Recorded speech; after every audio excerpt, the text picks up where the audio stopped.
Hi viewers, this is Upendra Ranamula, Polity faculty. So already we completed historical background of the Indian Constitution. Now today in this class we starting a new topic is called making of the Indian Constitution. How our Indian Constitution made by our Indian leaders. The story of the making of Indian Constitution, it was started the first time in 1918. Indian National Congress in its annual conference, the first time they proposed India need its own constitution for Indians. By declared the proposal, the self-decision power should be in the hands of Indians. So this is the first time our leaders declared about the Constituent Assembly. After that, Mahatma Gandhi in his newspaper Young India in 1922, he said Indians not beggars to ask freedom from Britishers. They have a power to take their own decision. So that it's very important, the constitution must be prepared by the members of the Indians. So it's not a gift which was given by the Britishers. So Mahatma Gandhi said in his Young India paper in 1922. And after that, the great communist leader M.N. Roy,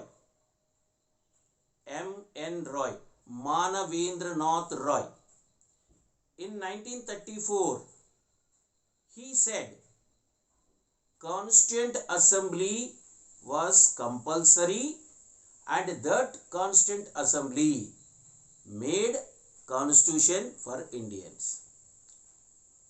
After his declaration in 1935, the Indian National Congress, whenever it was conducting its annual meeting, Jawaharlal Nehru was announces India needed its Constituent Assembly, but the Constituent Assembly members compulsory elected by the Indian voters and all the members must be Indians.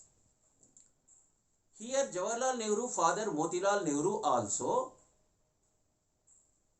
in 1928 by taking challenge of the Lord Birkenhead. By taking challenge of the Lord Birkenhead, he made constitution for India and it was put forward in the Congress meeting in 10th August 1928. And this was the first draft constitution of the India.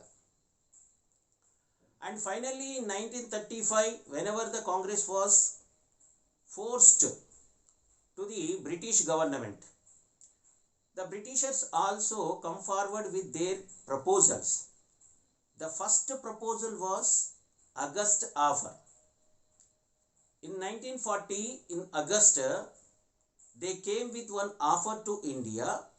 If Indians should support in the war, in Second World War, British government ready to provide Constituent Assembly.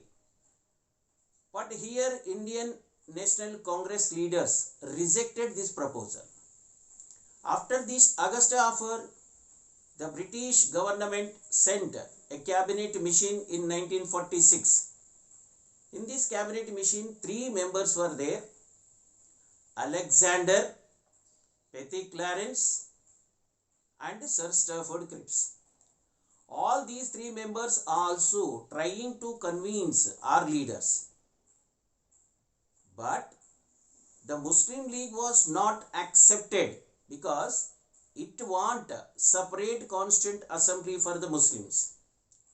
But this 1946 cabinet mission convinced the Muslims and accepted constituent assembly first time, and both the Congress and Muslims also accepted this proposal. So by this 1946 cabinet mission proposal, the constituent assembly comprised with these members. So the total members of this constituent assembly 389, including Muslim League. In this 389, 296 members were drawn from 11 provinces and 4 commissionerates. 292 members were from 11 provinces and 4 were commissioners.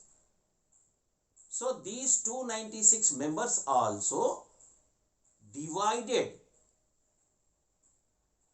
among these 11 provinces, and it was allotted each and every province one seat on the basis of proportional of the population.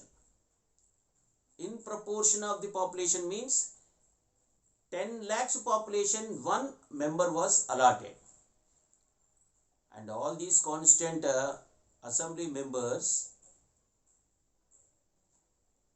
taken from all the communities, the major communities, Sikh, Muslims and general. Sikh, Muslims, if you remove, remaining all comes from the general category. Even Hindus also comes under the general category. So the main three communities are the members of this constituent assembly. And here the constituent assembly members, that is 296. In this 296, 211 members was from INC, Indian National Congress, 73 members from Muslim League, and 15 members from different groups and independents. So all these members are elected in the elections of 1946. So August and September, whenever these elections held, 73 members were drawn from the Muslim League and 211 from the Indian National Congress and 15 from some other groups of the parties and independents. And even here, if you observe, these constituent assembly, although the constituent assembly was indirectly elected, not directly, indirectly elected, but in this constituent assembly, all the communities was given priority. That means every section of person taken as a member in the constituent assembly. Example, in this constituent assembly, although it was elected indirectly, SC members given priority, ST members given priority, Anglo-Indians were there, Christians are there, Indian Christians, Muslims are there. Meaning here, we are given importance to all the sections of the society of India. Moreover here, in this constituent assembly, the important leaders of the INC were also the members, the prominent leaders of the INC. But the great personality, Mahatma Gandhi, was not a member of the Indian Constituent Assembly. This is very important. Mahatma Gandhi was not a member of the Constituent Assembly. So this is composition of the Constituent Assembly. Now come to the Constituent Assembly first meeting. By the advice and proposal of the Cabinet Mission 1946, this Constituent Assembly held its first meeting in Parliament Central House on 9th December 1946. So whenever the meeting held, it must be addressed by President. But who will be appointed as a President? Then here J.B. Kripalani, the senior most member of this Constituent Assembly, he proposed the oldest person in our Constituent Assembly as a President. It was a practice of France. So we taken that practice as a tradition in our Constituent Assembly. Dr. Sachidananda Sinha was made as its first president. So 9th December 1946, this first meeting chaired by Dr. Sachidananda Sinha. And after 2 days, that is 11th December 1946, this Constituent Assembly elected its permanent president as Dr. Rajendra Prasad. So Dr. Rajendra Prasad was the permanent president of the Constituent Assembly. And also 2 additional presidents also elected. H.C. Mukherjee, V.T. Krishnamachari. H.C. Mukherjee and V.T. Krishnamachari, associated president, elected by this 11th December 1946. So this is the first meetings of this Constituent Assembly. Now here all the viewers, you listen these classes very carefully. You will get more benefit and you easily can make it as a notes also. So watch these videos continuously and share these videos to your near and dear and subscribe this video. Thank you.